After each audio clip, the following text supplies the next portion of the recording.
2019 সালে নিউ ইয়র্কের কারাগারে কুখ্যাত যৌন পাচারকারী জেফ্রি এপস্টিনের রহস্যজনক মৃত্যুর প্রায় 7 বছর পর সামনে এলো তার হাতে লেখা একটি কথিত সুইসাইড নোট।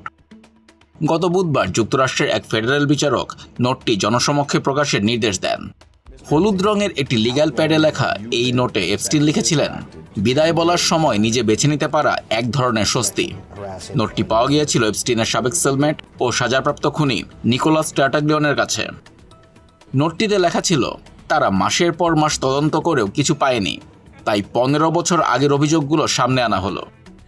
তিনি আরও লিখেছিলেন, কখন বিদায় জানাবো সেটা নিজে ঠিক করতে পারা এক ধরনের আনন্দ। তোমরা কি চাও আমি কান্নায় ভেঙে পড়ি? উল্লেখ্য, এফবিআই ও ফেডারেল তদন্তকারীরা আগে কখনো এই নোটটির অস্তিত্ব জানতেন না।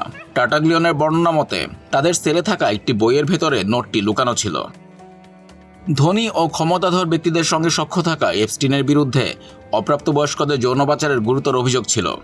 2019 সালের 10 আগস্ট কারাগারে তার মৃতদেহ পাওয়ার পর কর্তৃপক্ষ সেটিকে আত্মহত্যা বলে ঘোষণা করলেও তা নিয়ে বিশ্বজুড়ে নানা বিতর্ক ডালপালা মেলে।